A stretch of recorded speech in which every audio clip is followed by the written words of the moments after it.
Yeah, but what we still have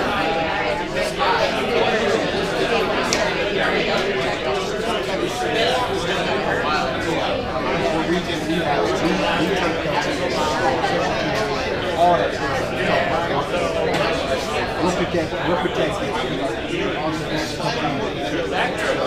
We have to go to a shopping. They come to our technology staff, and to the that costs us just to get that. So like when we use Microsoft Azure, we store all that stuff. We need to have someone to ship that. We can take our code and so yeah, that's the thing about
That's the worst.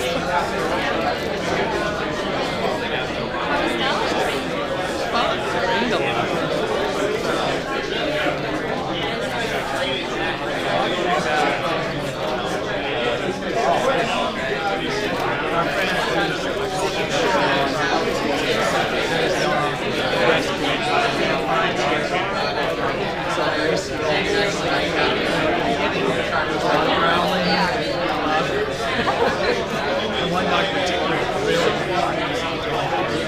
after it took a couple hours, it started getting better. The next day, you don't even have to wake up.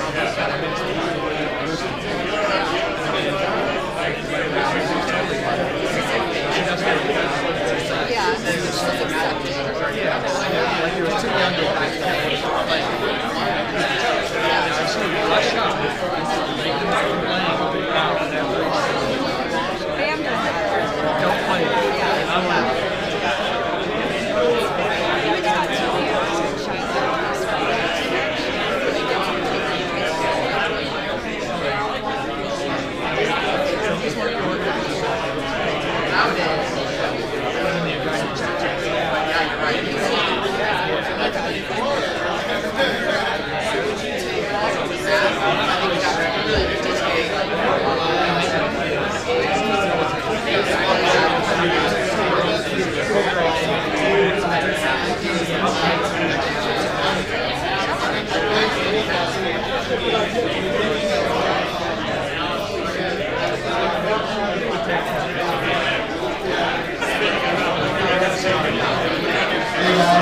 Hey guys, we're going to get started here in about 5 minutes. We're going to get started here in about 5 minutes.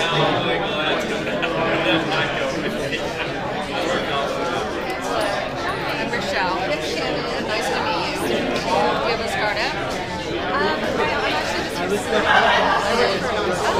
Okay. It's called Chips.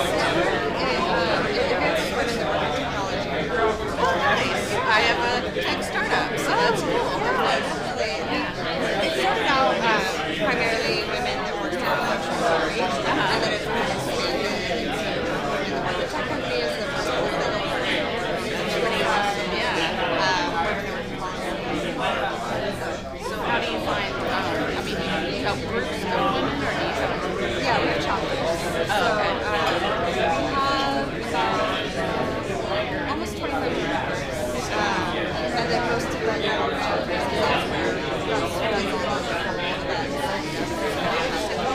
Chips. Can anybody join or? Okay. And yeah, there's a Boston chapter. It's kind of heavy, it's like legal sector. Yeah. And most of our programming is in that direction. But yeah, it's definitely great just to meet people. Yeah, so I never knew I just went through a lot of the process of finding the mechanics of the app. I know a lot of those. So it would have been great to go to, like, just to go there and be like, hi, are you looking for somebody? You know, I mean, I was just looking for somebody to write the privacy policy and terms and conditions. And they get it as a license agreement that I need to test the app, and the first iteration is done. And it's pretty agonizing. I actually said, I just moved here from Florida because I needed to be in a tech area for the app, but I was, first of all, the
start getting ready.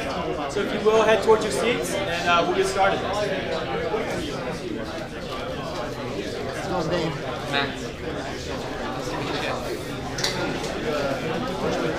Yeah, I'm doing my pitch. Yeah. I know that's my first time here. I didn't know what the format's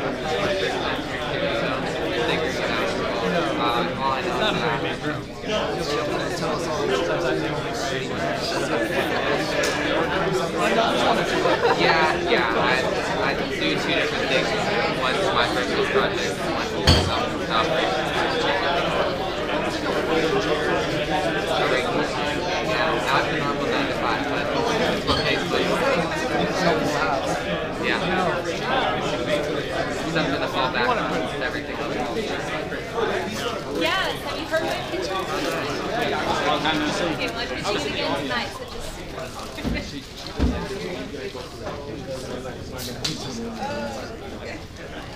Do you want your seat back? Diana? No. Well, she said she would try.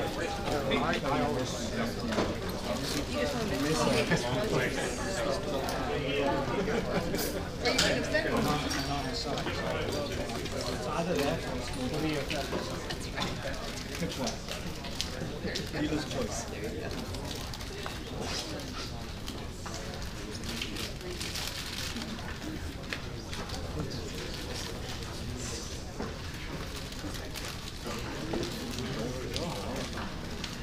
All right. Y'all having a good night so far? Yeah.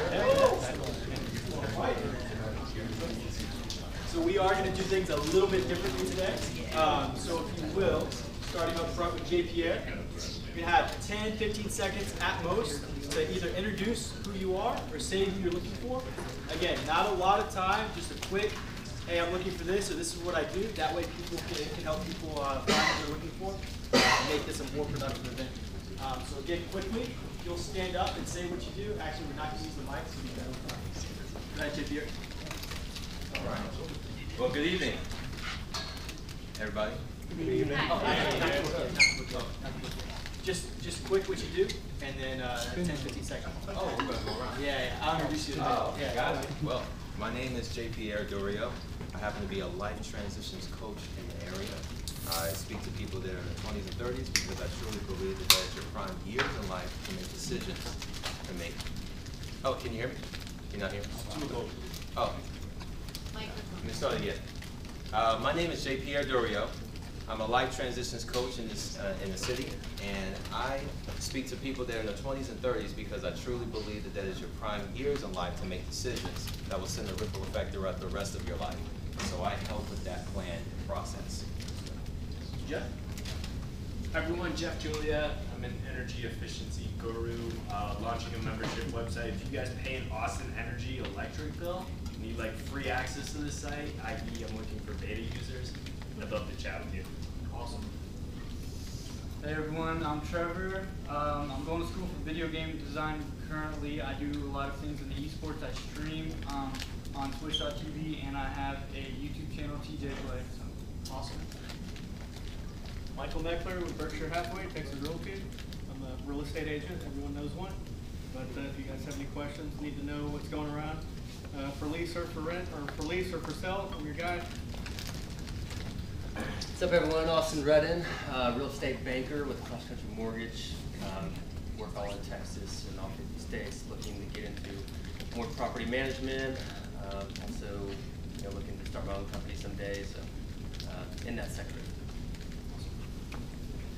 Miguel Hernandez. I have a marketing agency called Dr. Lead Gen. I do business consulting and coaching, and I'm just here to offer value for anybody who wants it.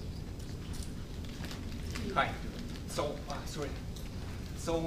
My name is Daniel, and I'm a software engineer, and my project is a scoring system for Instagram, Instameter.io, and I'm looking for mentors who may help me to convert my project to a business. Hi, my name is Jacob Salazar, and I do scientific computing, math modeling, and numerical PDEs. It's a weird field, but very excited. If you have anything related to that, I would love to touch you. Oh, you? Yes? No? Hey there, everybody. Mike Valdez. Currently, I am an advertising consultant, so if anybody needs any work on marketing, just let me know. And yeah, I hope you guys have a wonderful night. Hi, my name is Jonathan. I'm working on a tech startup in which users get paid crypto rewards to help each other become happy as an alternative to therapy. All right. Appreciate that it. I'm Ken Yard, I'm his father, and I'm also a software engineer. Hi everybody, I'm Katie Stevens, the CEO and founder of MateCreate, which you're going to hear about tonight. I'm here tonight looking for a CMO, so marketing's your thing.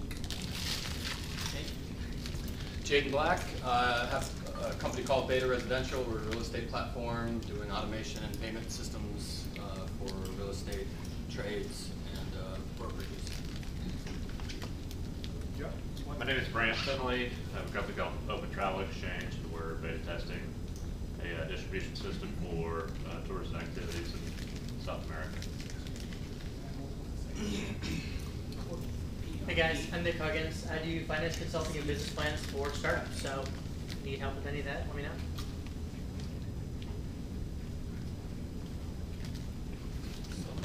Hi, I'm Dave Reno here with AppMatch, which is a startup that matches users with the apps that they don't know they love, but they're going to love. And we're looking for a CTO. I'm Graham.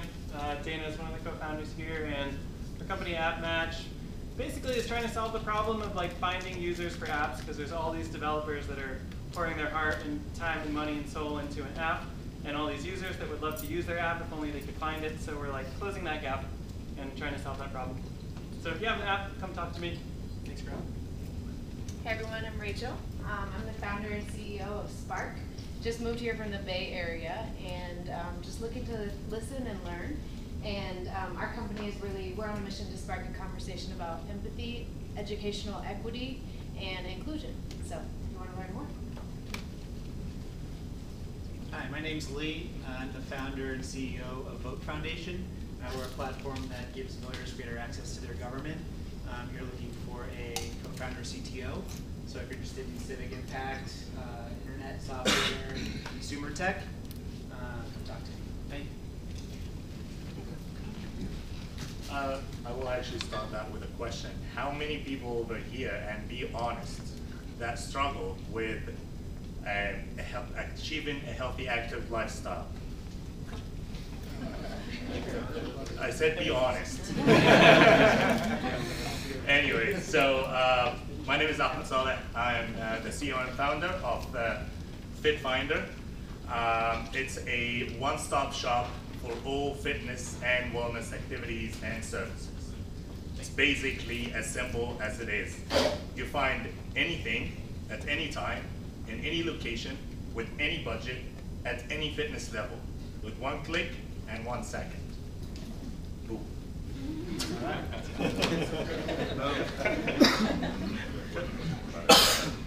I'm obviously not struggling with the fitness things. Yeah, I've given up. Sit down. My name is Crispin. I'm co-founder of Adimo. We do dynamic brand placement inside of mobile games. So we're a platform. We connect brands dynamically and at scale into mobile games, and everybody loves to play. Awesome. Guillaume? Oh, I'm sorry. So my name is Guillaume Emion. So I do actually 3 things right now. So number 1 is I work for a company called Metadot. We do the best mechanical keyboard in the world, I want to say. It's called DAS keyboard. It's pretty cool. We also have a very low-cost help desk solution. Number 2 is I actually help companies find the right software development teams. So for that I have a couple of companies I work with for outsourcing. Number 3, I am part of the French Tech, so I actually help companies out of France move over to Boston and start their businesses here. But we also do things the other way around. We help American companies find the right spot in Europe to start a business. Hi, I'm Beth White, and I founded a company called MeatyBot.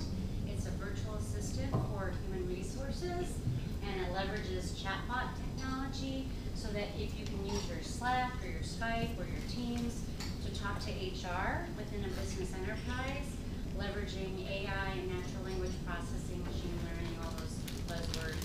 So if anybody else is interested in that same type of technology, I'd love to talk to you. What was the name again? MeatyBot. Or your name? Oh, Beth White. My name tag is falling off, so. Hi guys, I'm George. I represent investors from San Jose, Los Angeles. I've been here 6 days. I moved from Los Angeles here. Welcome. I'm heartbroken because LeBron is with the Lakers, but I won't be doing Staples on it often. But we're very much interested in startups here, and I'm here to kind of get the local scene and get some good news back to the people that want to invest in some of the companies here. All right. Hi, I'm Lily Chow. I've worked in the technology and marketing scene for a while. I guess I'm here as a connector. I just love connecting people. So whatever your mission is, I want to help expand your network and help you connect to other startups, other investors, just expand your network to get the resources that you're looking for. So really just, because I just love doing it pretty much. I don't really have a thank you.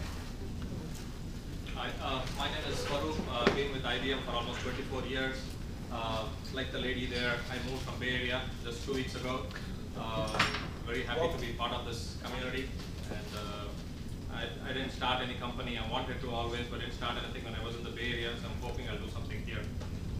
Quick question for you. What is your favorite animal? What is my favorite animal? Favorite animal. Yeah. Dinosaur.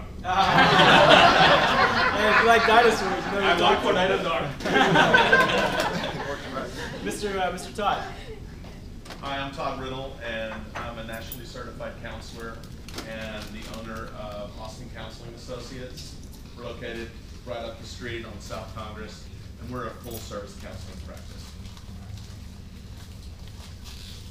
Mr. Loss? Hi, my name is Colt Massa, business owner. I own a company called IV Bars nationwide. We're actually opening our newest location here in Austin on Westgate, right across the street from Central Market. We do IV hydration therapy, so come check us out, and thank you for letting us be a part of this. Well, my name is Damani Alexi. I'm a project coordinator, estimator for an interior finish out company here in Austin, Texas. Commercial, high-end finish out stuff, and that's about it. Thank you. Good evening, everyone. My name is Loss. I live in Austin. I am a professional CEO currently of a $5 million medical device and bioscience company in the dermatology space. I like to say, I did say last month, I'm really looking for, I'm a Steve Jobs looking for a Wozniak. Not the Steve Jobs, but I'm looking for that kind of partnership. Thanks. Oh, by the way, what can I offer? Expertise in product, e-commerce, consumer web services. So everyone wants expertise there. Yeah, come talk to us. Thank you. Hi everyone, I'm Lawrence Huntley. I'm a project manager, and I know everyone here is looking for one, so here I am. Hi everyone, my name is Gailey. I'm a developer by trade. I have some experience in patent consulting as well. I'm here to sell your startup basically, and I'll hopefully get you a pitch. Talk to me afterwards. Thank you.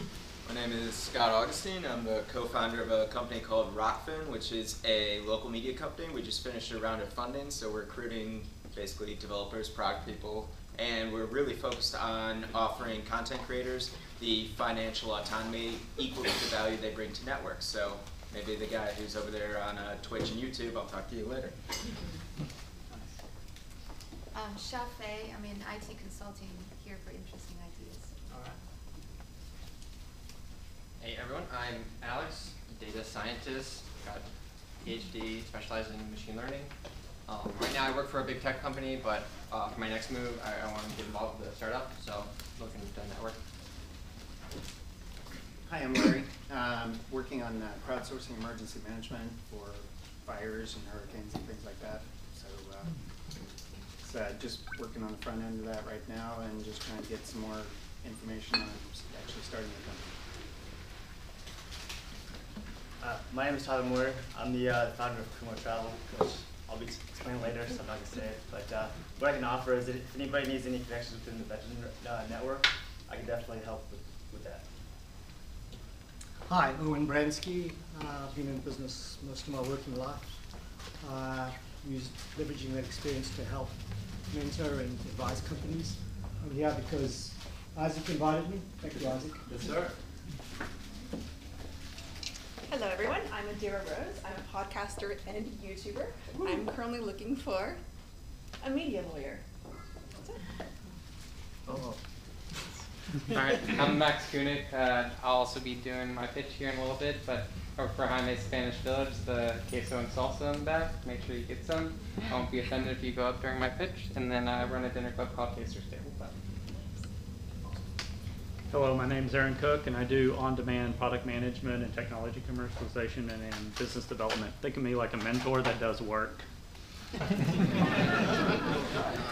Hey, I'm Dean Whitbeck. I started a company in 2010, which I sold in 2016 and moved to Austin.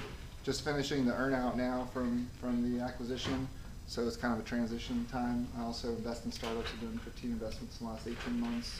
I'm the B2B SIG lead for CTAN, which is an angel investment group here in Austin. So if you need any advice on funding or something like that, then hit me up. And I'm also looking for good ideas, interesting stuff. It's definitely connected after. It's Tom, and I moved from the Bay Area about 15 years ago. Background is in biotech and product management. I'm trying to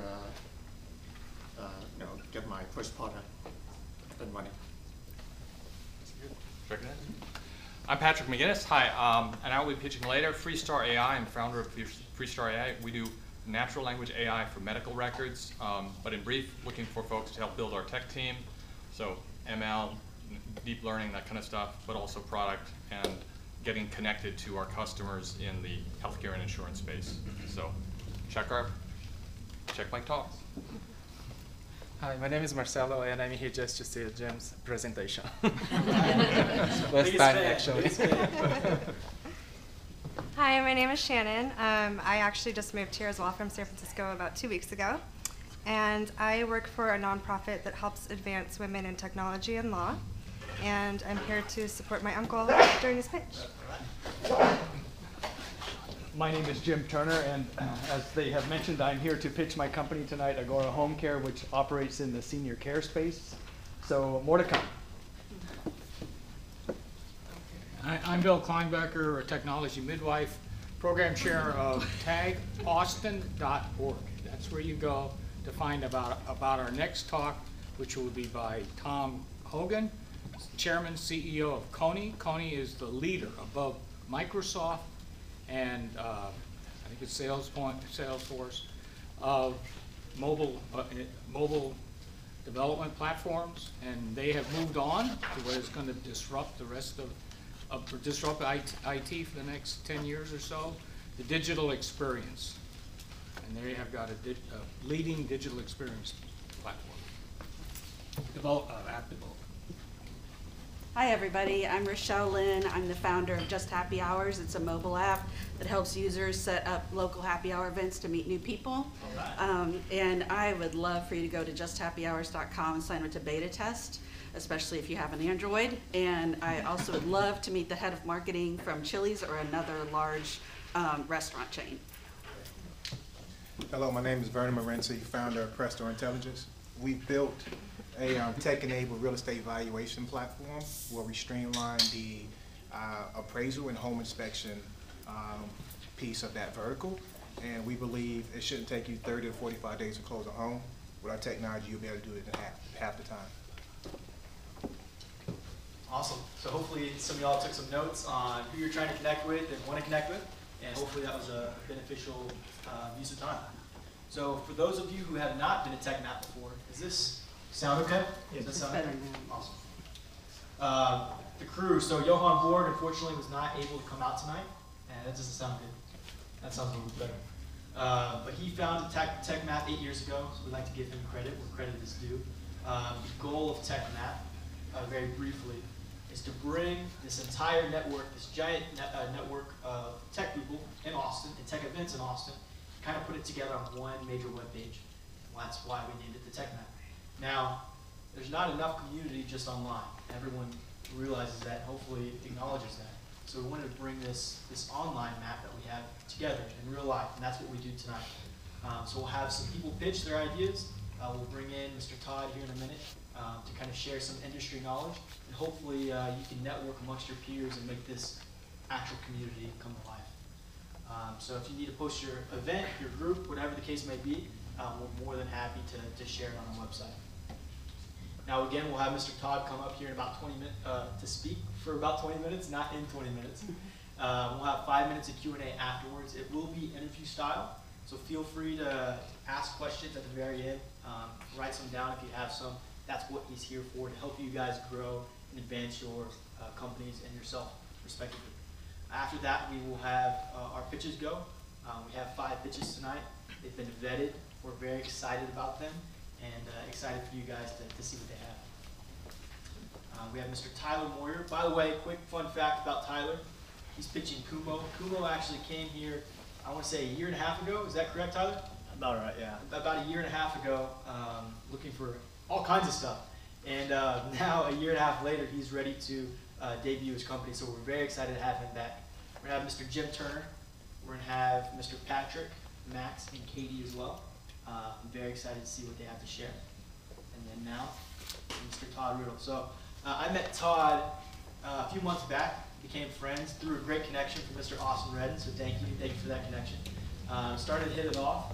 Todd has been in the industry 10 years, in counseling for 10 years here in Austin, and he's passionate about the arts, which we kind of connected a little bit on that. I'm trying to learn, and excited to see what he has to share with you guys. So without me butchering his introduction, we'll kind of let him share a little bit. Isaac, if you will head on up as well. Thank you. Glad to be here. Does that sound okay? It's kind of... It sounds funny on our end. Todd, maybe better without the mic. We can talk about it. There's the mic over here too. The people still here? Right? Echoing a little bit? Good. So, I've been in the counseling business for a good number of years, and started out in education, and then went and got a second master's in community counseling and became a licensed psychotherapist. And my first gig was with the Dallas Independent School District. I guess I can sit down with y'all. Yeah. And wow. Don't fall asleep on us now. Get up. The tequila, the couch, you're gonna be knocked out in a minute. So did the education thing for a while, and it's pretty challenging. Lots of changes all the time, and so I really wanted to, I have kind of an entrepreneurial spirit, and so wanted to begin that kind of thing. And so also I'm an Austinite, and so I really wanted to come back to Austin. And so I started through a large private practice here, group practice, and then kind of used that as a platform to spring into my own thing. And I have to say, it was one of the greatest decisions that I've ever made. It was risky and scary and all of those things, but I just really applaud the entrepreneurship that I've heard in this room and myself, and I think that's something that is pretty incredible. I actually founded a group called the Young Entrepreneur Society at Texas Tech University, and had some small businesses going while I was in undergraduate school. I ended up graduating from Concordia University in Austin, but that entrepreneurial spirit has remained. So as we dive into it, kind of the first question that I really had for you, and wanted to hear you share with the audience, was how and why did you go to the business that you went into, and how have you expanded since then? So I think that I was looking for something that was real organic for me. I really think a lot about personality and about a brain type, and I've always really been interested in human behavior, and so I kind of call myself a flaming right-brainer, and I'm extremely creative, and if you ask me who is Todd Riddle, I'm not going to give you a bunch of external things. I'm going to start with the internal things, and one of those is I'm a lover of the arts. And so that just resonates, and it really helps me in business too, because it gives me a little bit of a guide of, you know, what really works for me long term. Doing other things that don't hit me in that organic space, they last about 3 years and I'm frustrated and ready to do something else. And I've found that the counseling arts is a very creative process, and it really hits that core. I'm also a certain kind of personality, an ENFJ, so I'm a real extrovert feeling type guy. And so it really kind of is right in that sweet spot. You mentioned kind of the hardship part of it.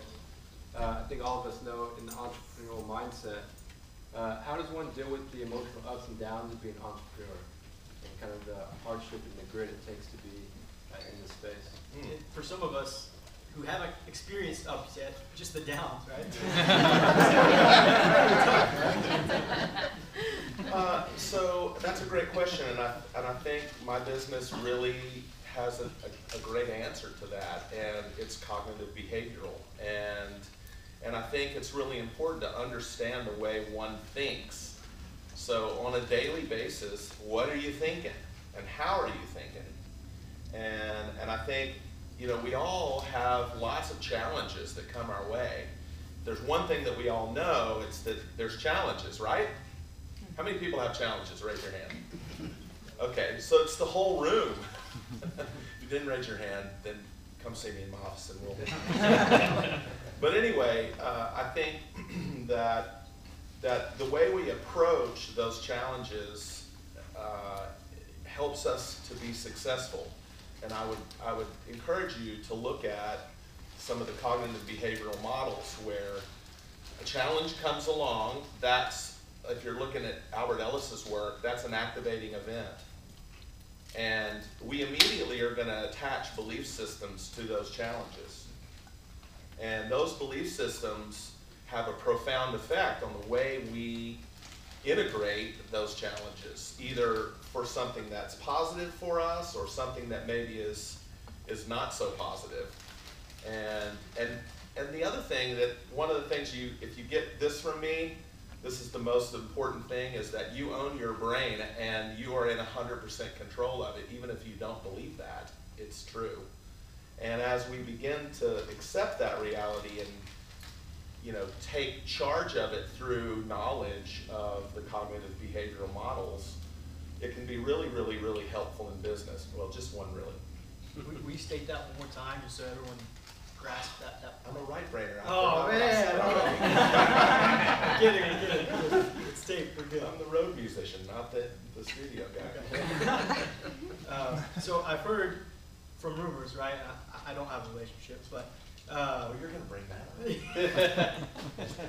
that starting and running a business can imperil personal relationships, especially spousal relationships. So how do we reduce that risk in the future, or now? Wow, that's a great question. I agree, and I see this all the time in my business. Is, you know, especially those really close relationships are going to pay a price. And I think what's really... Pause you for a sec? Sure. Do they have to pay a price? I think so. I think that it's a causal relationship between time and connectedness and intimacy. But what I think is important is that we're being emotionally succinct, or that we're thinking about. I know that's a really, she's looking at me like, what the hell is that? What I mean by that is I think it's really important to consider the emotional toll, to think about the cost, and maybe to project out a little bit. I'm really into kind of the moment, but I think it's important to project out a little bit and think about, you know, that my life is more faceted than just my business, than just my startup. I've never heard anybody say to me that I wish I had spent a whole lot more time in my business. But I have many times heard people say to me, I wish I had spent more time with my family, or with my partner, or with those that I love. And I think there's a real balance there, and that's a cognitive behavioral thing as well. Okay, and so speaking of balance, not only emotionally and psychologically, but what are some best practices when it comes to emotional stability, psychological stability, and not only that, but spiritually, physically sane during pre-launch, going through the crazy early days, whether you're a founder or just an employee? Man, y'all did your homework on these questions. So I believe that I work on a framework, frameworks, and one of my frameworks is what I call the 5 constructs of congruency. And they are spiritual, emotional, psychological, physical, and social. And all 5 of those things have to be clicking, and I think career sort of dangles off here, but it's really important as well. But those 5 things, I think, have to be really attended to. And if any of those things are off, then you're going to be sideways, and not just in your personal life, but also in business. And so I think you can apply these things to just being a really centered and grounded person. I'm not sure if that answered that question, but. Yeah, I mean, it's kind of a longer question, but yeah, I think that was good. So based on the 5 congruencies, is that correct? Mm-hmm. How do you balance all of them? Can you balance all of them? Is it possible to have all of them at peak performance? Or is something always? Yes, that's what we refer to as the ideal self. Okay. So, and then there's the real self, and the real self is what's happening right now. And if these 2 things are a good bit apart, then we refer to that as being incongruent. And this is one of the processes that we use. People have a misconception about counseling, and counseling really is not about giving people advice. I think friends and certainly life coaches do a really great job of that, or pastors or mentors, that kind of thing. But counseling is about guiding people into this space whereby you're healing yourself. And understanding this, I think, is helpful. So the ideal self and the real self are far apart. One of the things that I think is important is to figure out what's going on in this space that's causing this disconnect. And you begin to process it, and you're closing it in. And really healthy people do this number. So you kind of swing out a little bit, and you're immediately in the process. And you reframe it, and you line it back up again. Because nobody stays right here, right? And business doesn't stay right here either, right? So our businesses have these things too. Well, what happens when your business does this? So you have stuff in place. You have support and people that are around you that are smart, and you guys all get together and powwow and figure out how to get this back in line. And I think the emotional and psychological self are like that as well. What are some things that you can do to identify and then tweak when you find yourself being incongruent? Yeah. So it really, I think, depends on what's going on. And I think if you're really incongruent and you're feeling a lot of anxiety or depression or disconnectedness, something we call adjustment. So then psychotherapy is a great way to deal with that, because a psychotherapist is trained to look at it differently than a friend. And there's a big misconception. I've actually talked about this a couple times in this room tonight, that psychotherapists work with crazy people, and we're all sort of crazy in a way, but that's not true. And what I work with is neuroses, not psychoses, and we're all neurotic. And I think sometimes people just get sideways, and their old ways of coping don't work anymore, and they need new ways of coping. And so psychotherapy really helps to make some of those kinds of adjustments. So I would recommend that. Of course. So, as a lot of us know, a doctor's his own worst patient, right? So, how does this personally affect you, and how do you cope with it, right? How do you deal with that? I know how we do it on a financial level, but how do you do it on this is a whole nother. I've observed that in y'all a little bit. We're friends, so. We'll talk after about that. Okay. So that's so true, and I think that all therapists really need therapists. And it's really important that we have people around us that we can go to. Also, it is difficult, to be a behaviorist and to work in this field. But it energizes me, and I think if people that are in the field that it doesn't energize them, that they're in the wrong field. But I do have to keep it pretty tight sometimes, and there are people in my life that speak into me and that live life with me, and those people are super important. So when I'm sideways, there are people that I go to. I have really close friends and family also that I can be vulnerable and stuff with. And I think that's true for everybody, really. I don't think psychotherapists are any different than anybody else. You know, I'm a business owner and a human being, and I get troubled just like everybody else. So Do you have I checks? do practice what I preach, though. So do you have checks and balances in place for yourself that tell you systematically I'm out of line? Because sometimes, for me at least, Yes. I know when I'm out of line. Sometimes I don't want to admit it, right? Yeah, and I want to run yeah. away. So we call this countertransference, and often something that is really pertinent to me can come up in therapy sessions. Like, for example, this is pretty personal, but I have, my father estranged himself from our family many, many, many years ago. And it was through infidelity that happened. And so let's say somebody comes in and they start talking about that, and they're that guy. So that is an example of countertransference. It's going to push a button in me. So I start thinking about that and like, wow, you know.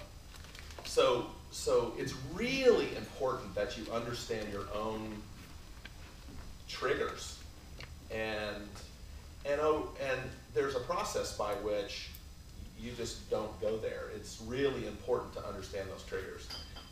And if it is something that comes up for a psychotherapist, it's really important that you refer to someone else. There's a standard of ethical practice, and it's really important that you understand your own limitations. And sometimes there are some. And I think psychotherapists who are not willing to refer a client, that's not a good practice. It's important that if there's something that you get sideways on, that you're doing that in a loving and appropriate way. So really, Did that answer that question? It did. Yeah. For me, it did. I don't know. There she's like, it sounds like in totality really means intentionally practicing on self-awareness can help with a lot of these things. say that again. Intentionally practicing on self-awareness can really help with a lot of these questions that we ask. And I think the key word is intentionally practicing. Okay. Or did I not understand that right? That practicing self-awareness. Intentionally practicing self-awareness. Absolutely, yes. Okay. For sure. Cool. Last question, then we're actually going to open it up to the audience to see if y'all have some questions that y'all may want to ask. So last question, if you look at society today, what's one thing, if we do not fix, will be detrimental impact in the future? Oh man.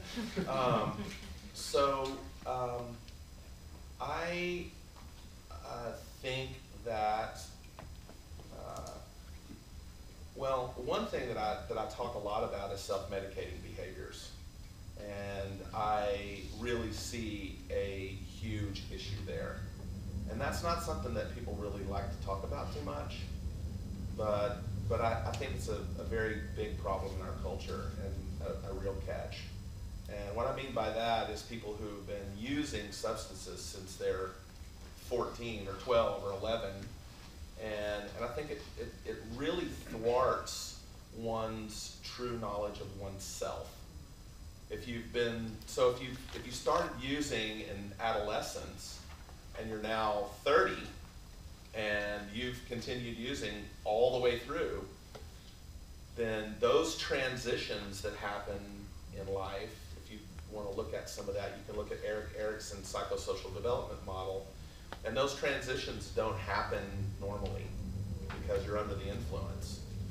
And I think our society is, I think I read something about, I don't remember how many billions of dollars are spent on cannabis, for example, but it's mind-boggling. Not only that, but there's a huge opioid epidemic, and I have a friend that owns a bunch of bars, You know, she's making millions and millions and millions of dollars because people just go and stand and just pour one drink after another down their throat. And I think that we are going to pay a price for that long term, emotionally and psychologically. And I think that that's a catch for both personal and business too. Awesome. That's the thing that comes to mind. Yeah, no, I can see that. There's more to it. Piggyback question off of that, what price do you think that is? Do you have any idea? I think the price is in Like personal development. Okay. So psychological and emotional development. Gotcha. So with a lack of that, what does that do to our society? Well, I think first off, it thwarts intimacy and interpersonal relationships, but also I think that it also affects brain development, and that's an issue. Kind of want your whole brain, don't you? I need mine. Yeah, you do, for sure. Awesome. We're gonna have about a little less than 10 minutes to open up to the floor. So does anybody have any questions for Todd? Yeah, I'm just curious if you, on balance, if you would have any advice for Elon Musk. What would you say to him? Wow. I probably wouldn't see him as a client because I don't do personality disorder. I don't know. I don't know him personally. It's really hard to answer that question. You know, I think there are people out there who are just so incredibly dynamic, and a lot of those people really struggle. And I have a friend who, you know, founded a computer company, and he's been unbelievably successful and extremely wealthy, but he's not very congruent and really struggles with life and happiness or contentment. And you can't buy that. You know, you can have billions and you're not going to buy that. And so, you know, I think there's a lot of people out there that are trying really hard to buy it. And if you watch these kinds of people, it's like, you know, their lives are just full of all of these external things. We call this the external locus of control. So my well-being internally is predicated on what's going on externally, rather than my well-being is internal, and then I enjoy things external. I don't know if that answers that, but yes. Ms. Adira. Yes. So you mentioned cannabis. So don't you think cannabis can be a way of managing certain neuroses? Because you mentioned it can be dangerous, right? Mm-hmm. So don't you think it can be life-saving as well? So I do. I think there's lots and lots and lots of research that needs to happen with cannabis, but I personally think it's completely and totally out of control, cannabis use in our culture. What do you mean by that? Means that people are not using it for that reason. People are using it to get How do you know that? That's my observation. Fair enough. I don't say that, I don't have any empirical research behind that. Sure. But my observation as a psychotherapist, and I watch not only what cannabis, but also what alcohol does in families and in people, in their personal, I've smoked that cannabis too. I don't have some real personal thing there. I'm just saying that I believe that we are a society that over self-medicates with substances. And so I don't single out any one really.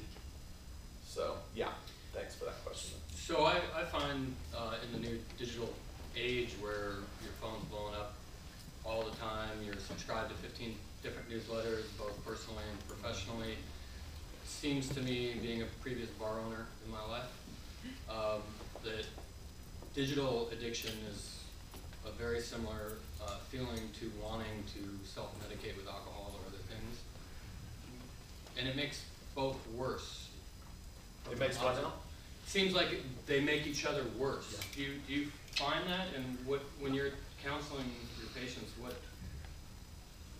how do you reprogram your brain for people that have a screen addiction or right? I think that I think again it's this powerful external locus of control. So we we have all of this hypothalamic stuff right, that's a weird thing to say it like that, but right there at our disposal. And it's, I mean, there's millions of them: sex, gambling, your screen. I mean, you know, these people that their screen's really just growing out of the front of their face, you know, and they cannot put it down. And I have a little boat, and I made my boat a no cell phone zone, and people just won't go. I can't take my cell phone, I'm not going, okay, then don't go. But it's very challenging. This is really, really challenging. This whole self-medicating thing and that external locus of control is why I see, is one of the reasons why I see 40 clients a week, and my business is super busy. Does philosophy play a role at all in your practice? Like, I think with, you know, control, like in discipline, there are philosophers who emphasize this a lot in their work. Does that apply? Yes, I think so. I mean, one of the things is, like, for example, how do you arrive at truth? What is truth to you? Is it an existential thing? Is it an a priori thing? How do you decide what's true and what's not true? So I think that affects the way we see the world. And for a guy like me, I have to be really open to all of those different kinds of philosophies. Now, there are things that I will stand up and say, I don't agree with that, or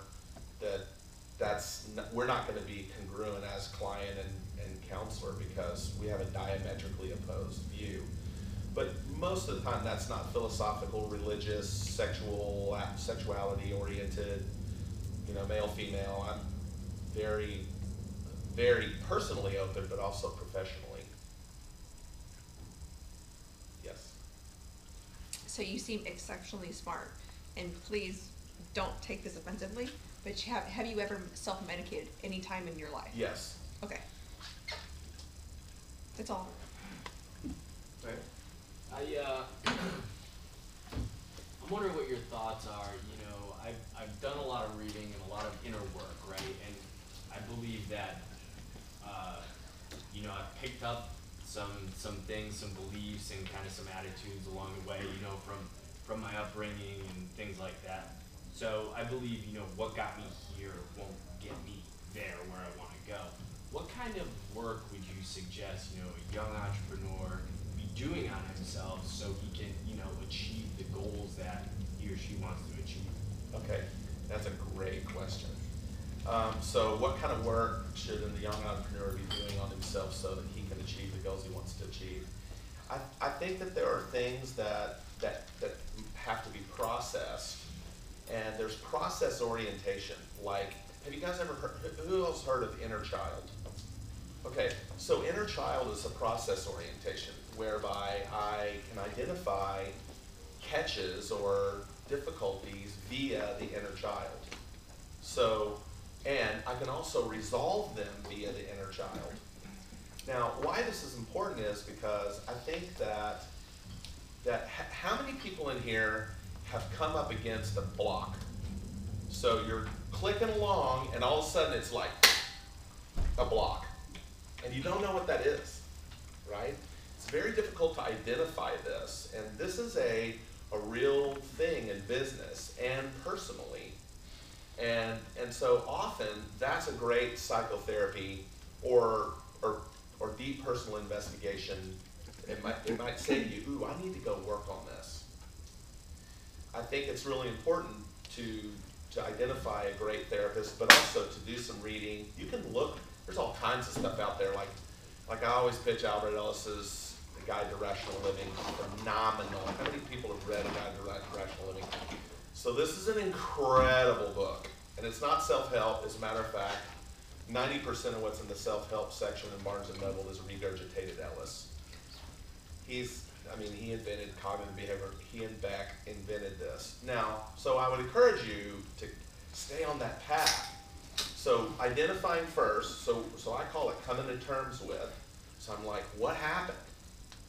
What is driving this? And then a plan by which you're able to unravel it and what I call clearing it. So, and you know if it's cleared, because if it comes up, you feel it, right? So when you clear it, you don't feel it anymore. You've moved it away. And I think often those blocks are triggers. And there can be lots of them. And when there's a lot, there's more and more responsibility on you, your business is drawing more and more of those natural resources inside you, sometimes that stuff comes up. And if you can clear it through psychotherapy or through your own efforts, then you can, all of a sudden, you'll be like, ooh, here I go again. It's like, I started moving, the block is gone. Sometimes it feels really mysterious. That's what we call cathartic. So these cathartic things can change that. One more question. What's that book called again? Say that again? You suggested a book. What was it called? Oh, it's Albert Ellis, A Guide to Rational Living. Yeah, so to follow up, as an entrepreneur, one of the things I'm feeling is I get this sense of decision fatigue because there's just a blizzard of things you got to do every single day. And, and by the way, Ellis helped me 30 years ago, so I affirm your.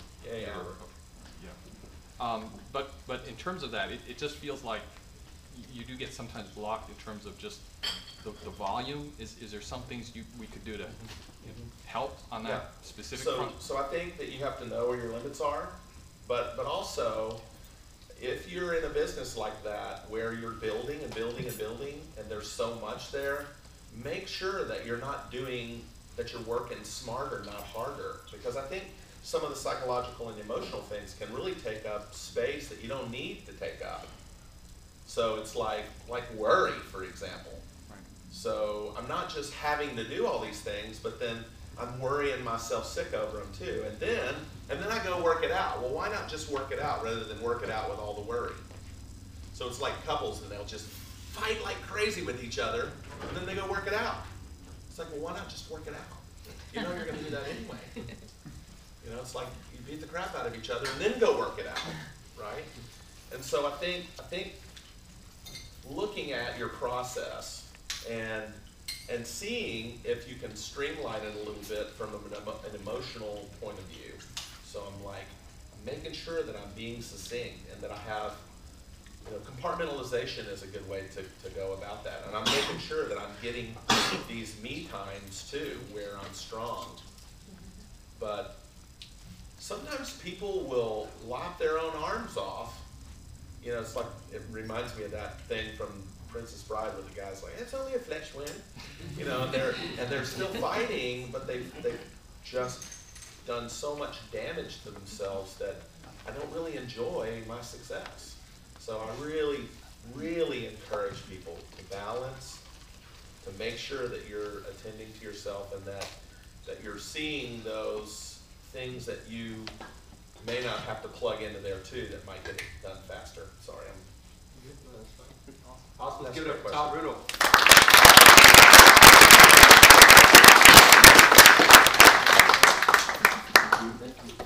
Now we'll head on to our pitches and then Before, J.Pierre. Okay. Talk about it. Let's do it. J.Pierre, if you will. So J.Pierre spoke at our event a couple months ago now. Talked a little bit, foreshadowed a little bit about his new book. And now it is here. So take it for you. Awesome. Well, give it up for Mr. Riddle. Did y'all learn something? It's always important to lean in and learn. So I already introduced myself. My first book is coming out August the 20th, which happens to be next Monday. It's called Transitions, subtitle Balance on Shaky Ground. It's a fiction with a non-fiction tone novella. And how many of you guys have ever had to go through change? All right, the rest of you liars. In between that change is a transition that happens. And it doesn't matter what change happens to you. It matters what you do in between the changes so that you can be effective when the next change happens. Does that make sense? And this is what this book entails. Did you know that the average American reads less than a book a year? And for those that do read, the average person actually reads 2 books a year. And not to say, go ahead. What about Audible? But yeah, Audible's good. Audible counts? But Audible does count. Okay. It is a book, and not to say that Audible and also e-readers and things of that nature, but not to say that we don't read. We read a lot of emails, text messages, social media, tabloids, gossip, right? And so when it comes to leisure reading, I did my research. This actually is double spaced. It's 126 pages. It's got pictures in it as well. Yeah, that's a real nice picture. And so I made it really simple. I also made it a story so that you can find yourself in the story rather than just a how-to or a you should type of book. This is a book where you can find yourself in a story and see where you can fit your story with this story, and that's what this book is about. You can actually reach me at minute.plus, not .com, but minute.plus. Follow me there. I'm actually going to be doing a book tour amongst coffee shops here in Austin, and it's going to be called Coffee and Stories Community Tour. I already have 18 confirmed coffee shops right now. My goal is 40. And at each signing, I'm going to be doing a free interactive coaching on the spot. So just like we had right here with, is he the doctor or just Mr. Ritter? Todd. He stepped out. He He's stepped the out. I'm assuming he's the doctor. Yeah, he's Okay, yeah, just like we did with Dr. Riddle, with the interaction, that's what I'm going to be displaying as well. So that your questions can be answered, but not necessarily for me to be the answer guy, but we're going to explore this answer together. Cool? Awesome. All right. Thank you.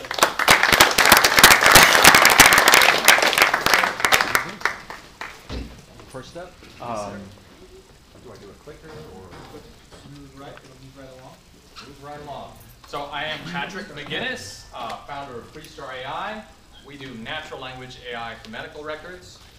And what's the opportunity? What's the problem? What are we trying to solve here? Well, the opportunity is healthcare data. There's 25,000 petabytes of healthcare data. 80% of it is unstructured. That means it's the medical records that physicians do every day in hospitals and in your doctor's visits. 8 million of those are created daily. Mainly, all of this unstructured information is mainly in these EMRs, electronic medical records. The problem we have is that we're not using that data effectively. One example is adverse drug events. 7 million patients are affected. You have 125,000 hospitalizations and 7,000 deaths. Yet half of those adverse drug events are preventable medication errors because the right data was not in the right hands at the right time. The solution we've got is healthcare insights. And that basically is taking those medical records and turning them into analytics and predictions using natural language AI. We can summarize text, we can do medical coding, taking the clinical record and doing the appropriate codes so that can be sent down for billing. We can have clinical decision support. We can also do predictive analytics on readmission. We can help with respect to adverse drug event predictions. And we can also identify patients for relevant clinical trial eligibility. Lastly, we can help in the administration side. When you're talking about medical billing or claims, we can help in the medical and personal injury administrative process, reducing costs. So this is all about reducing costs and improving outcomes for patients and for the whole system. The opportunity, is tremendous. Healthcare AI, a lot of hype around it. This is a growing market, 40% a year. There are players in this space. You've probably heard of IBM, Watson Healthcare, et cetera. But one of the important areas that's really growing is the natural language processing area. There's a lot of growth because there's an eagerness to get this actionable intelligence out of the clinical information, and it's not something that's been fully accomplished yet. So, what's our secret sauce, so to speak? What are we trying to do to address this? We are combining natural language processing, deep learning, clinical ontologies, and you have to think about it this way. Medical speak is not actually English. You speak English, we talk to each other in English, you go see the doctor, and then he'll scribble something down and you won't understand a word of it because he's using a bunch of words that he learned in medical school. Having natural language processing, it actually has to understand that language. So it has to understand the 9 million clinical terms that are out there. But if you do that, then you're able to turn that into true intelligence and help make better decisions. Our engagement model is to work with customers early on in a service model. I mentioned several different opportunities. We're going to basically work to identify a few specific customers in those opportunity spaces. In particular, looking at some opportunities in the insurance claims area. And then in future, we'll have a platform usage pricing model. But that's a detail. What's important is our team and getting you to help join our team. So Pat McGinnis, I've got a PhD in computer science. I've spent most of my career in electronic design automation. Most recently, last 6 or 7 years, I've worked in big data, machine learning at a number of startups, including Cerebri, where I met Ryan Lund. He was the CEO there. He's also worked at Epic, which is an EMR software provider, and now we're working together on Freestar AI. What we're looking for is customers, of course. So we're looking for contacts in the healthcare and insurance verticals. If you know any, see me. But we're also, of course, looking for co-founders and employees. That's why I'm here. On the tech development side, if you know Python, TensorFlow, deep learning, machine learning, that's the kind of stuff that I'm really interested in. So I don't know if Alex, you know that stuff, but if you do, let's talk. On the biz dev side, of course, again, healthcare, insurance, those are the verticals we're looking at. So marketing, sales, and product, we need help there. We've got a small team, but I'm building the team. Would love your help, would love your connections if you've got any. Thank you so much.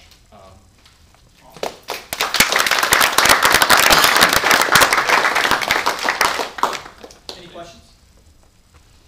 Yes. So it seems like you need, there's a lot of bureaucracy in medical, right? Do you Absolutely. Do you have, or are you getting approval from the hospitals, more or less? Right, so, yeah, caveat, we're early stage. Okay. We're building our demo product. Yep. And we're pre-sales. We're having these discussions.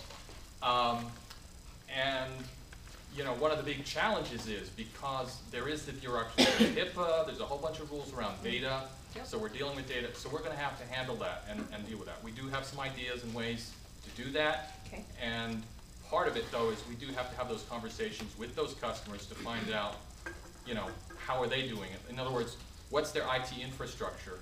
Our plan is to work with their IT infrastructure.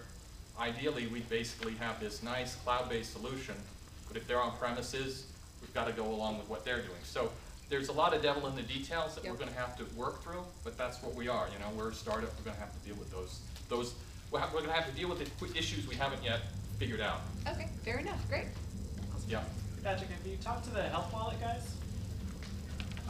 Yeah, that's a good question. I saw it. No, I have not reached out to them yet, but that's a good point. They gave a pretty good pitch, didn't they? Yeah, they seem like they'd be a pretty natural partner. So for everyone else in the room, went to this Thursday night thing, and we saw some pitches, and she pitched too, which is a great product, but you'll hear about that later. But Health Wallet was doing this like employee benefits thing. And so we do have an angle where we might be dealing with, for example, the workers' comp. So there's some stuff that might overlap. But thanks for that pointer. I should a good reminder to do that. Last question, Guillaume. How do you intend to become the trusted source of data? Trusted source of what? Of data in that space, because it's all about getting acknowledgement from people that you're actually going to use the data. Yeah, so we won't be the source of data. I mean, we'd be engaging with healthcare organizations to provide basically an analytics platform that can do natural language AI for them. So data would transact through So I mean, we'd have to build the trust in terms of the trust that we're giving them the right analytics answer. So that, I mean, that's still a good question, but the data itself would be the EMR, the electronic medical record system. So what we hope to do as part of our kind of marketing strategy is we're going to be engaged with some of the EMR providers. For example, we're talking to Allscripts and maybe some others, where we can basically be this add-on component to that system. And we'll have to prove that what we're doing works in terms of providing a quality result and basically validating. So a lot of that's the data science of having some validated, proven results that show that what you're doing really works. So you're going to have an on-premise solution so the data doesn't go out for the EMR? Yeah, again, the on-premise part is a devil in the details, where ideally it would be cloud-based, but if we've got to do it for an engagement, we might go that way. Yeah. Thank you. Oh, sorry. cut off. Questions afterwards? And yeah, feel free. Please see me afterwards. Oh, and by the way, if you do want to email me, I don't know if you saw it, but patrick@freestarai.com is my email. But see me after.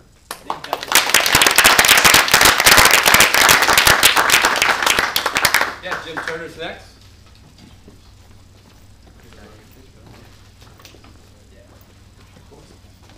Jim, 4 years. A quick aside before we get started. It was interesting listening to the panel and to this gentleman here talking about people in their 20s and 30s making decisions and asking questions about young entrepreneurs, because we're about to go to the other end of the spectrum for a few minutes. All right. My name is Jim Turner, and my company is Agora Home Care, which is focused in the senior care space. Agora Home Care proposes a way to save and invest in advance to pay for home caregivers when the time of need arrives. The problem that we're looking at is that home caregivers are expensive, and most elder adults say they want to stay at home and age in place. And how do I know they're expensive? A quick story. When my mother was getting on in years, she wanted to stay at home, but she was having trouble doing a few things around the house, like preparing meals, and she did not want to be alone at night. So we hired 24-hour-a-day home caregivers. First month's bill was $12,000. Next month came in at close to $13,000, and we were absolutely shocked. It was like getting financially hit by a truck. And so I thought something has to be done, and it was one of my major motivators for getting involved in this business. The market that we're talking about is mostly baby boomers, people who were born from the mid-1940s until the mid-1960s, who are now retiring and turning 65 at gangbuster rates. And the number you see on the screen is expected to continue for at least another decade, and that is not a typo, that is per day, so there is a market. The current solutions include family members, mostly adult children, but adult children are often in the middle of their own lives with careers and raising their kids, so that to start taking care of an aging parent can present difficulties and family challenges to family dynamics. Caregivers coming in for even a few hours a day can be very beneficial in a situation like this. Among the other solutions right now are long-term care insurance and annuities, both of which have their issues, but also both of which are my competitors. And how it works, oh wait, I'm sorry, I jumped ahead. The Agora Home Care solution is that clients will contribute money over time to an investment account that is specifically designated to pay for home caregivers years in advance if desired, but like I say, over time. Then a note about the type of caregivers we're talking about. We're not talking about medical. We're not talking about doctors or nurses. We're talking about people who will come in your home and compassionately help with what are known as the activities of daily living, which you and I in this room find very easy and don't even think about on a daily basis. But as we age, can become difficult. And to effectively manage these activities in a compassionate way can help people to remain at home and not have to move into an institutional setting. With Agora Home Care, you decide how much you're going to contribute, when you're going to use the care, and if you decide not to use the care, you can get all your money back without penalty. And obviously, some sort of a tax-advantaged structure would be very beneficial to this business plan. How it works, Agora Home Care acts as a bridge between the investment and vetted home caregiver providers. On the investment side, the funds are kept in conservative investments, and the home caregiver providers will have agreed to provide the service at a discount from whatever the current market rate is at the time of redemption. And they will do this because they will get on the promise of future business, and because they're part of the Agora Home Care Network. I see this as a triple win for clients, because on one side the money is invested, and on the other side you get the service for a discount, and third, you're better prepared for one of life's big eventualities. Agora Home Care will make its money through a management fee over the funds under custody. A couple of value adds that I'm looking at are case managers to go into the client's homes to make sure they're happy with the care they're receiving, and also age-in-place home modification consulting. A little bit about myself. My background is in journalism and PR, and I have worked in major news operations on both coasts as well as here in Austin.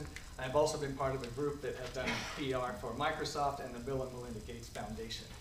I have reported on startups, and I have invested in startups, and now I'm working on founding a startup. My ask today is for contacts, because we're still very early stage. And so I'm looking for contacts in finance, in home caregiving providing, and in healthcare. And I'm very open to speaking with co-founders who may be interested in the financial side of this company. So in conclusion, we're looking at a marketing opportunity, not a marketing opportunity. Is that time?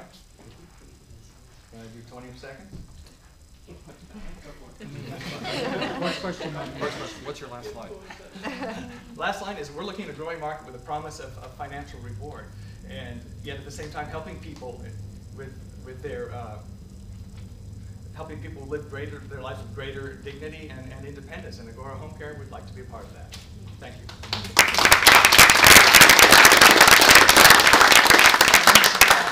I thought it was slow. Questions?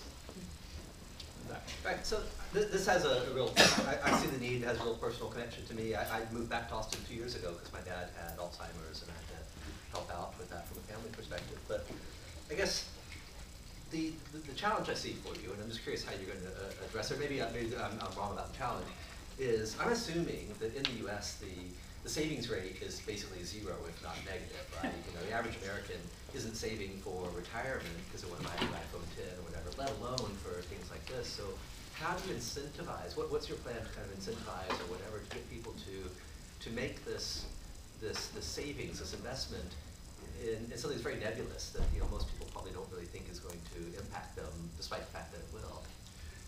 Well, it wouldn't be a separate additional money to your existing savings. It would be a part of your retirement and personal savings, but it would be walled off and compartmentalized. Sort of like parents saving up for their kids' college funds. It's earmarked for a specific expensive life event. And so that's the way I would market it. And you know, sadly, not everybody will be able to do it, but I want to present a way to isolate funds for what can be a very difficult time. So kind of a follow on that, is there any tax advantage, or can this be classified as a medical bill to kind of help someone who's paying all these things on, you know, in terms of tax? Or is it considered non-medical? Right now, it cannot be deducted as a medical expense, according to my research. But I would like it to be part of a tax-advantaged account at the very least.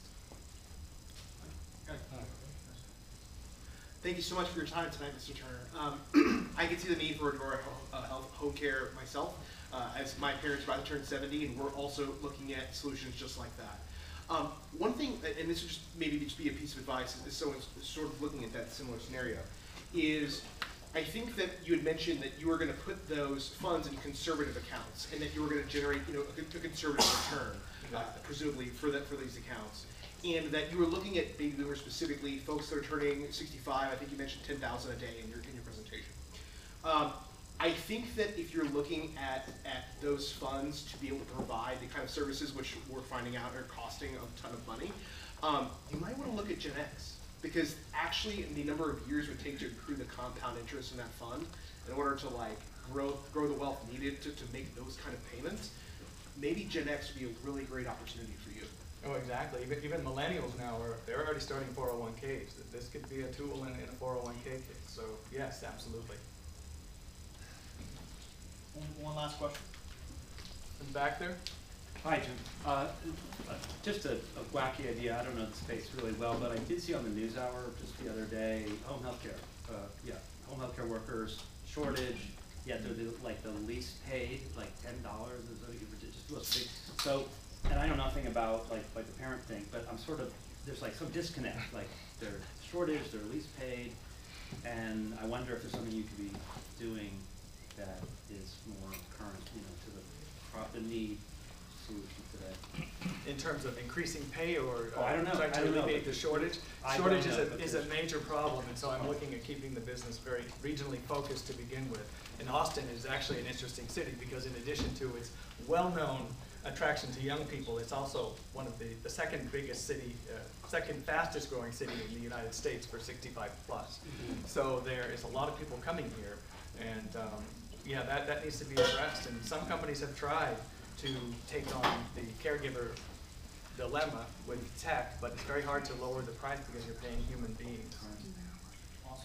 I appreciate your time. Thank you, Jim.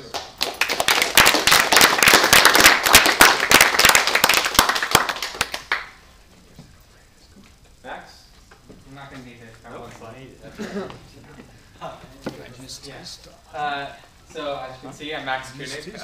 I am the CEO of Jaime Spanish Village Salsas. Like I said before, we make salsa and queso right here in Austin. Been around for over 30 years. And really we're just trying to grow right now. They brought me on about 3 years ago. We make restaurant style salsas and then delicious queso made with real cheese, unlike most of the other quesos that you're buying in the store. If you haven't tried it, please do. That's part of why I'm here, is to get our products out there and get people tasting it. We're running this awesome deal that if you reach out to me, take a picture of that. I don't have business cards, but if you reach out to me, we're bringing Dolce Vita tequila, Waterloo sparkling water, and our salsas and queso to your office for free. Just have 15 people in there, and we'll come. Most likely it'll be me, and you guys can have a good time. And instead of me going in Central Market or Whole Foods trying to demo and people put their heads down, you actually want me there.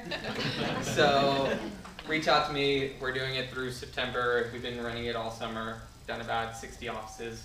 So we're trying to get our brand out there further because we've been around for 30 years, but older people know us because of the restaurant, and unless you're shopping at Whole Foods or Central Market, you probably haven't seen or tried our products.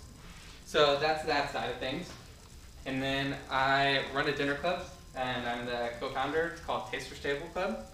We feature all kinds of local restaurants all around Austin. And if you raise your hand if you like food. If you don't, you're really in the wrong city. Get out of here. So we feature local Austin restaurants in a dinner club style.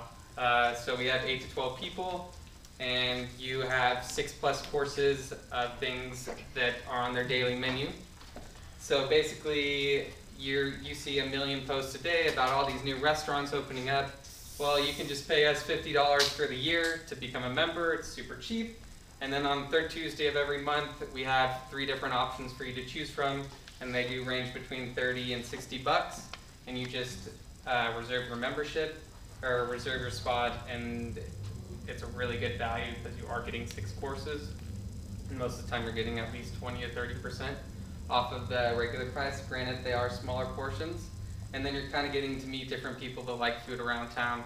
So it kind of lessens the burden of trying to try new places, because otherwise you get stuck in the same rut of going to the same restaurant all the time because you know that's what you like, instead of trying different places because there's too many options. We like to bridge that gap.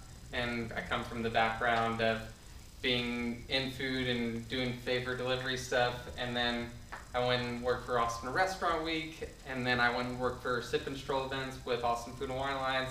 So I'm trying to bring all that together and just bring a food community together as well, and get you to the actual restaurant and try the actual food rather than just little snippets or going in one time. You really get to know the restaurant through our platform. So really, this was meant to be really brief and to answer any questions, but we're looking for members always. It's a low barrier to entry, so I figured this would be a fun place to go. It's not very techy, but I know that everyone loves food, And yeah, I'll open it up to questions. Yeah. So do you have restaurants that join your club, or is it just members that join? Like, do you work with restaurants? Yeah, we have to promote? work with restaurants, right? Because that's how we get them to do the club. Yeah. So they do become member restaurants, and with your membership card, you get 10% off at all the restaurants afterwards, or even if you don't go, you can still get the discount. But yeah, I mean, we partner with them because it's a marketing opportunity for them. Right. And they see the value in our service. How many restaurants do you have? Right now, there's about 33 restaurants. We've been doing it for 3 years now, and this past year is the first year that we started this member restaurant program. Yeah, Lee. So where would you bring a date, and where would you go weekly if you had, bottomless pockets? If I had how many? Bottomless pockets, like bottomless you pockets. could just, money Okay. is no object. Yeah. So if I have bottomless pockets, Uchiko is one of my favorite restaurants anywhere. I mean, it is a biased opinion because it is my family, but I've also dined at a bunch of restaurants now. But it is a really good, you go there and you tell them what you like and you don't like, and you just let them order for you. And that's kind of what Tasters Table Club is. We have the set menu, so you don't have to do a lot of thinking, and you already know what you're getting ahead of time, and that's how you should base what you want and which restaurant you're picking. So yeah, Uchi is my #1 answer for that all the time. But there's so many good restaurants, and really being a part of the club is a way to experience. We have food trucks, and then we have the highest end restaurants, so you're getting a good idea of which places you would want to go to on a date. And with membership, you do get a +1 for all your dinners. So you bring a date to. Yeah, you can bring a date. You can bring a friend. Most of our members they'll go with friends because you are sitting potentially with 8 strangers, and if you're not comfortable in that scenario, then you bring one person. But everyone's really friendly in the club. Last question. Any other questions? Anybody else? It sounds like. Oh, go for it. This is more of a statement rather than a question. Do you have vegetarian options for the? We don't. We're launching vegetarian in 2019. There you go. Let's give it up.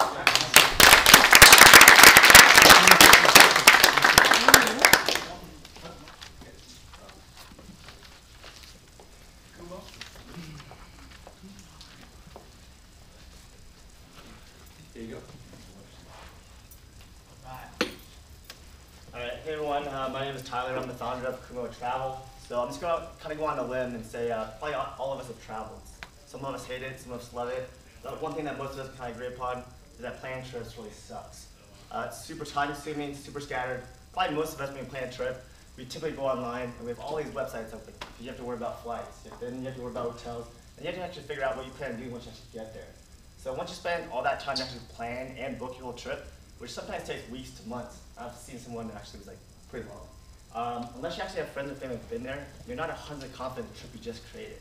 And so that's what Kumo does. Kumo is the actual single place that allows individuals to plan and book their whole trip while allowing other real people to give you common suggestions. So kind of imagine a social trip planner. And on top of that, once you plan your trip on the platform, it actually shows you other people that are traveling at the same time, allowing you to actually connect and actually meet other real people. So I always emphasize that this platform is meant for everybody, but what makes it even more unique is actually a target audience. So our target audience is actually the veteran and military community. And so a lot of people ask why. So a lot of people don't know, but the #1 cause of death for veterans right now is suicide. So 20 to 22 people commit suicide every day.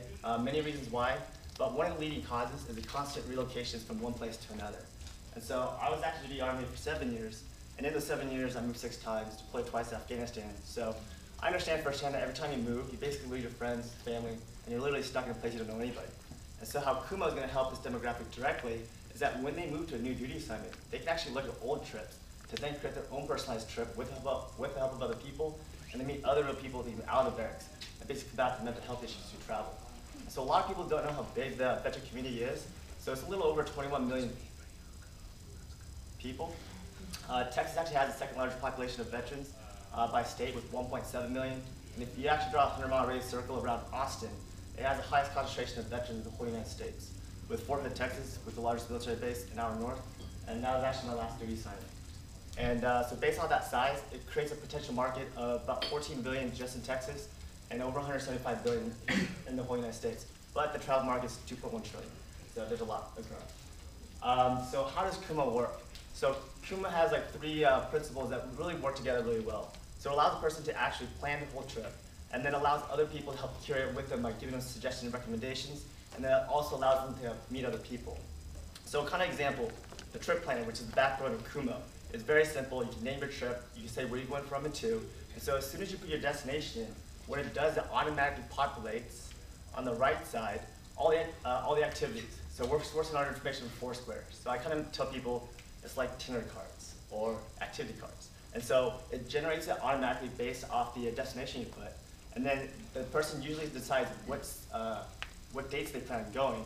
And then all they have to do is click and drag the activity card on the day they actually plan on going. So it makes it super intuitive, super easy. You can also add your friends to the trip, which gives them editability. So now you can all collaborate on one platform instead of using Google Docs or whatever messy system that most people use for group planning right now. And then on top of that, we've also partnered with Priceline. So really with the one click of a button, it automatically pulls information because it has the to and from the dates. And so it automatically pulls information and shows you in real time how much it costs. So it eliminates you go to another site and put the exact same information in because you can literally do it with one button. And then once you publish it, that's when it shows you other people that are going to be there because the backend knows the individuals and their dates and it displays their profiles so you can kind of connect and do whatever you want. And you can also make it private if you want. And then from here, it notifies other people that are from those areas or claim themselves as experts so that they have the ability to give you recommendations. But what they do is give you basically recommendation cards. So when you log back in, you have the ability to basically click and drag the activity cards as recommendations. So you don't have to take it, but it gives you another ability for additional insight. And so then, once you do take a trip, it's archived. And so that means that your trip can help inspire someone else to take their trip. And also, if you're like, I want to go to Bangkok for like 5 days, and I have no idea what to do, you can actually look at old trips to see what they did to kind of create your own personalized trip. And so how does Kuma make money? I'll go really quick. API integration with Priceline, ad revenue, and then site monetization. So the site's completely free to use, but there's going to be some paid features within it. And then competitive landscape. So there's a lot of features that really is needed in order to plan a trip. And so what Kuma is doing is bringing them all together and actually making them work pretty well together. And then here's the dream team. And then, yeah, so I actually launched in 2 days. So I've only been doing this for 4 years. So it's funny, I've been pitching for 3 years, always saying next month. So actually in 2 days. So yeah, so join me at 8 o'clock in the morning, which you don't have to wake up, but it's going to be live on Wednesday.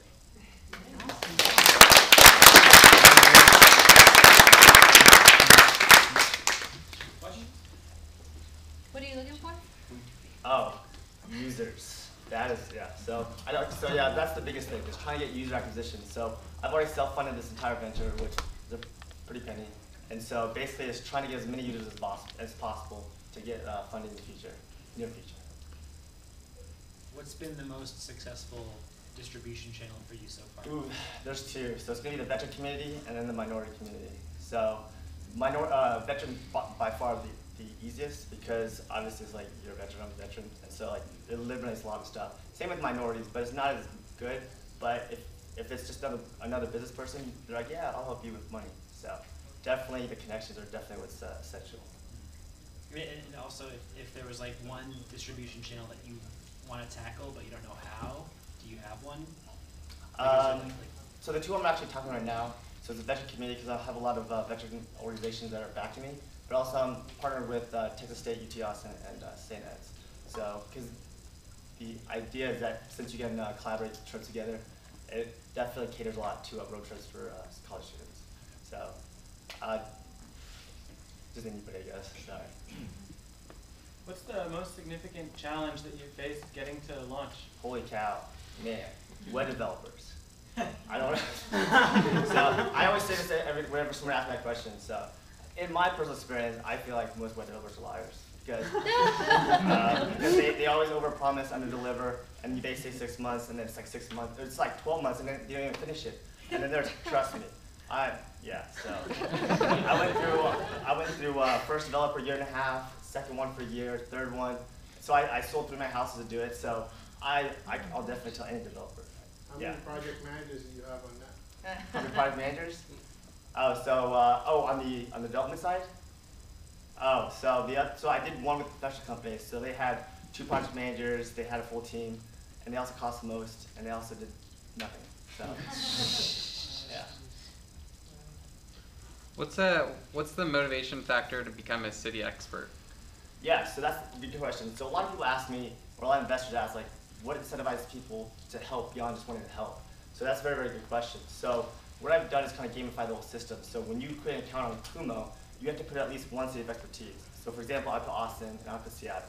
So in order for me to become a Kumo certified expert, I have to contribute to so many people's itineraries and reviews within that city to earn enough points to become Kumo certified, which unlocks different features, gives you recognition, and then it weighs your recommendations a little different from everybody else. And so that is incentivized. And then on top of that, it lets Kumo backend understand who to reach out to and ping, saying, hey, Tyler's going to your city. And so then you kind of just look at my trip and then give me recommendations without even having to look anything up.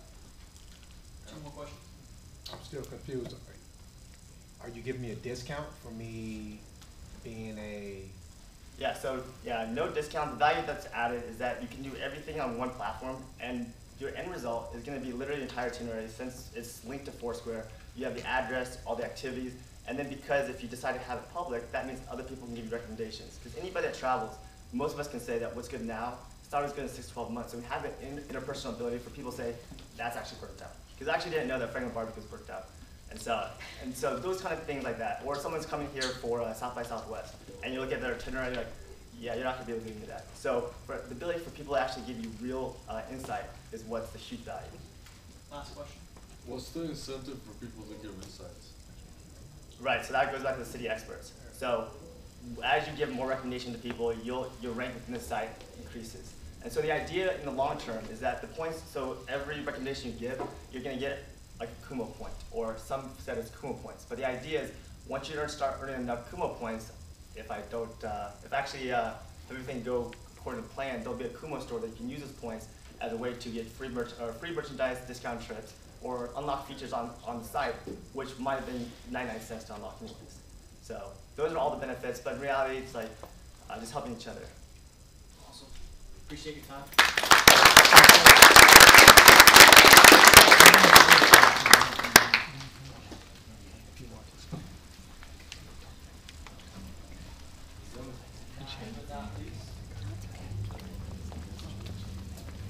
Hi there.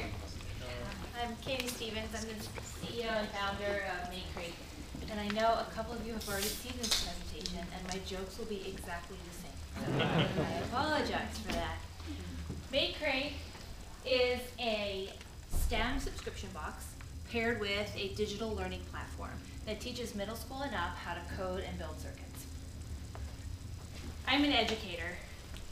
I'm an educator with 15 years of experience, training, and based on the fact that my dad was a teacher my whole life, by genetics. I've done everything from teach 4th graders how to build their own websites to help the University of Texas at Austin, which Irwin tells me is that way, how to build 2 brand new graduate programs. Along with being an educator, I'm an entrepreneur, a maker, and a mother to these 2 rascals. They are the inspiration for MakeCrate. The reason I say that is I spent 10 years at home with these 2. And I made sure in that time that they had every opportunity to create and make and build. And I saw the advantages that it gave them. I saw them experience the joy of making new things. I saw them learn incredible problem-solving skills. The one on the right with the smirky look on her face, with her feet up on the mission control desk at Houston NASA, she's an aerospace engineering student at MIT. So clearly these experiences have paid off really well for these kids. And I decided that I wanted to take my experience as an educator and my experience with making and build a business around teaching other kids these skills. STEM jobs in the United States are expected to grow twice as fast as all other jobs. 45% of those jobs will be in computer or computer-related fields. Almost all parents will tell you when you ask them that they want their kids trained in STEM skills and that they want their kids to learn how to code. But only about 5% of our schools are able to provide that kind of training. So we have a huge gap between what parents want and what they think their kids need and what our schools are able to provide. And so MakeCrate is designed to fill that gap. So we are a gamified digital learning platform combined with a box that arrives in your house every month to teach kids how to build circuits and code those circuits with a hands-on project. We have a small but mighty team. I'm the founder. My educational experience feeds our product and business development. Monica is an educational administration expert who leads operations. Daniela leads our user experience. And then Jay Hartzell is our white male diversity hire up there in the corner, who's our advisor and also the dean of the UT Business School. You can see right here what our gap is and what my ask will be at the end of this presentation. So we are currently focused on a subscription business model. We use an e-commerce platform to sell those subscriptions. We have both prepaid subscriptions, about 2/3 of our subscribers, and the other third are coming from recurring monthly revenue. Our growth model incorporates both that subscription model as well as content licensing. We have 12 months worth of content based on coding and the Arduino platform, educational sales, so getting this thing into schools, as well as retail sales. So selling is on Amazon and in toy stores and places like that. We started the company in 2016 with launch and shipping 6 months later. Next week, we will be launching an entirely new learning management system on our platform, which will gamify all of our content and enable it for educational distribution. We'll be adding additional product lines, including a robotics product, which everyone asks for whenever I bring this out. And then in the future, looking to build out our educational sales, our content licensing, and our retail platforms. To date, we've taught at least 300 kids who didn't know how to code, how to do that. We've had 60K in revenue, and my postman has picked up close to 2,000 boxes from my front porch. He's very tired of that, wants to see us scale very rapidly. So our ask today, we're looking for a co-founder, chief marketing officer. This is a small organization. We're very hands-on, so we're looking for someone who can both do marketing strategy and get their hands dirty, sitting down and posting on Twitter. We need someone who has some expertise in both e-commerce and consumer product goods. And unfortunately, none of us are getting paid right now. So we are looking for someone who's willing to come on board and take a chance on us for equity. So, any questions for me?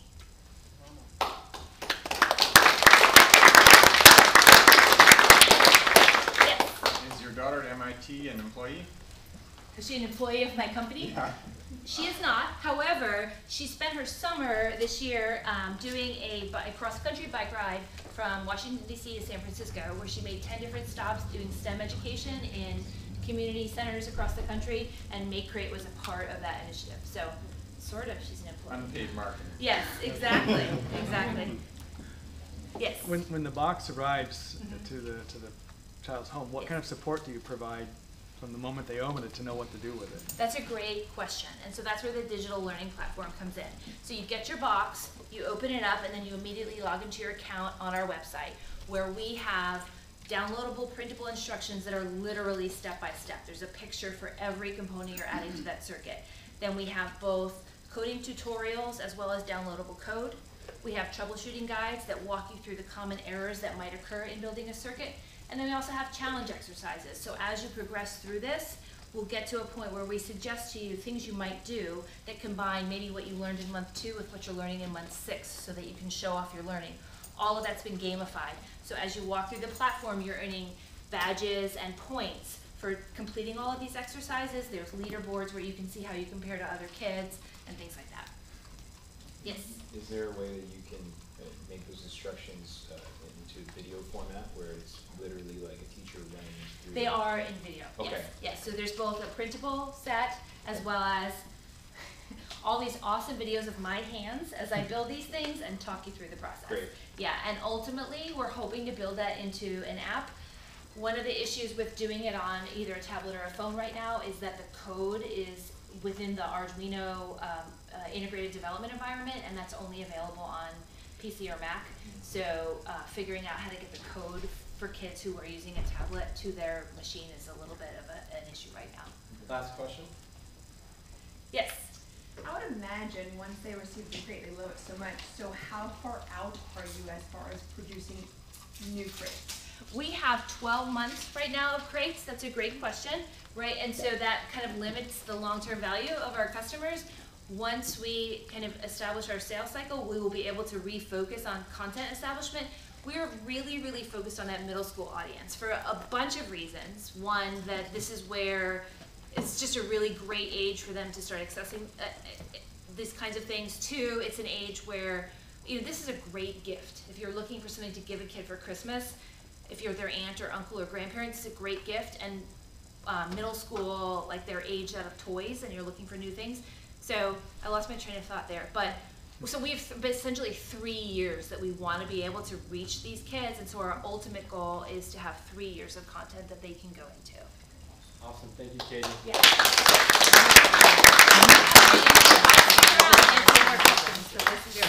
Awesome. A couple of housekeeping things, and then we've got about 15 minutes left. If you see trash, or if it is your trash, please throw it away. If you liked what you saw today, or if you didn't like what you saw today, we have surveys right here. They're anonymous. Maybe take 30 seconds if you have some time. Other than that, feel free to network for the next 15 minutes. Thank you. Oh yeah, the raffle. Hey, real quick, guys, before you go, we do have the raffle. They're rehearsing. Your eye contact. What's that? What? You don't like it? To go by fast.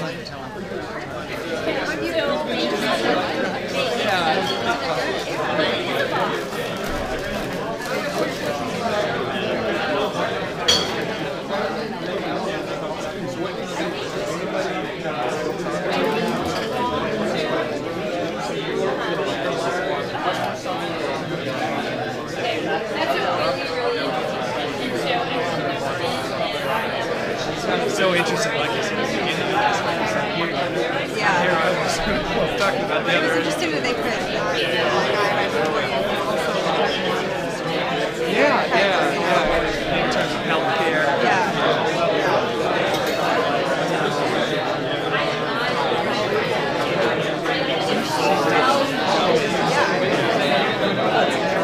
I just want to get, I might introduce her to Alan, who's one of our co-founders of Chips.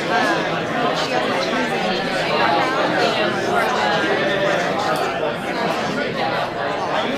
but she might have some really good connections. And she's the connector, like she's the one that connected me to Karen.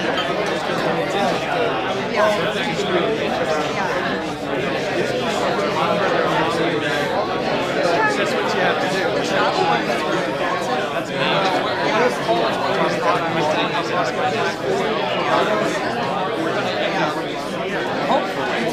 so hard to put in choice. Yeah, but so you know, we could definitely use our first technology platforms, if you will. And think about it as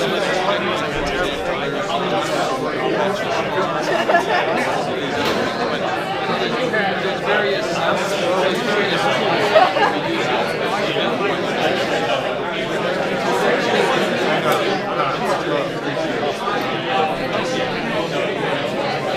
yeah, so there's a specific bunch of technologies that we're using to build it, and we're still doing kind of our demo version stuff. So yeah, that's in development right now. So I've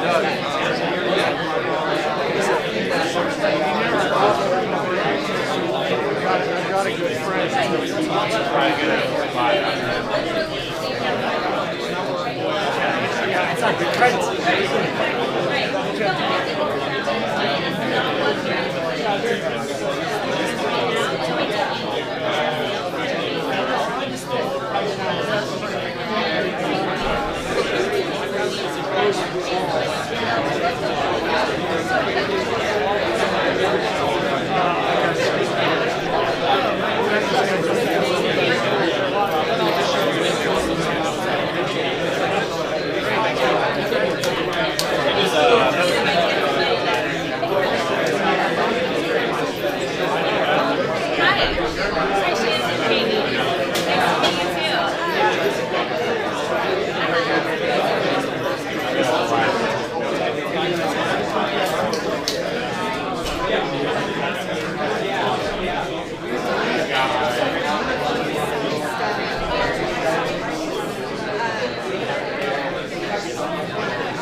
grew up in Southern California, Orange County, but most of my adult life was in the Bay Area. Orange County? No, Northern California. San Francisco. I moved up there for college, and then I got state. Yeah, I went to San Francisco State. Yeah, I was going to talk to you. Yes. I was just curious how you guys like it, because I've been here less than a week. So I've been here 4 years. So I'm curious as to what it is. I'm trying to get settled. I'm very, very happy. I've been like 7 days is not a long time to assess anything. I know this is a good place to be. Obviously, trying to get a $250,000 home on the lake. You can't get anything at Compton. So, that was the first thing I wanted to say. How much time is it? You know what you have to say quality of life. Well, I live in Newport Beach. I'm sure you know what I'm talking about. I was on Jamboree on Coast Highway. Like right at Balboa, nice view. Yeah. Then I get here and like, wait a minute, how much I paid here for a year? So I found it again, but I'm going to be fine.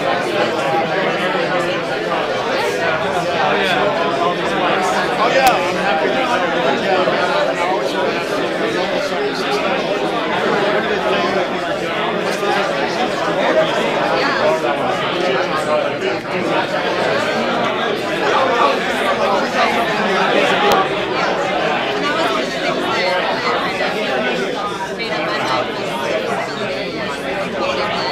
Just trying to establish yourself in the Bay Area.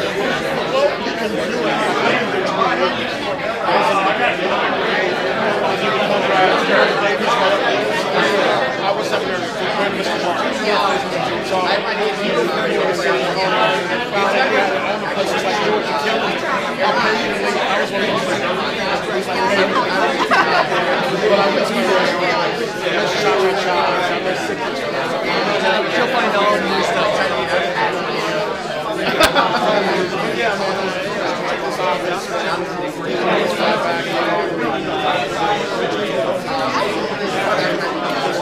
It might take a lifetime. That's what You'll find us everywhere. So you will find Carol Cruz everywhere. I think every single person it's crazy. I don't have a truck. I'm not going to get it. Yeah. Really? No. I use it. I'm actually thinking about getting one. Yeah. But I drove my Texas. Oh, you will.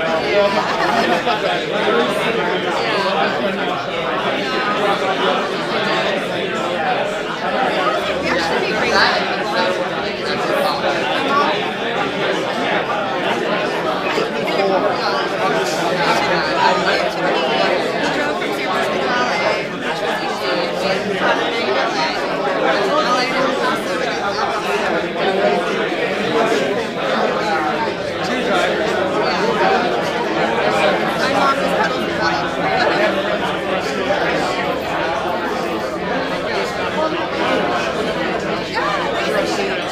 Okay, real good. Welcome.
Thank you.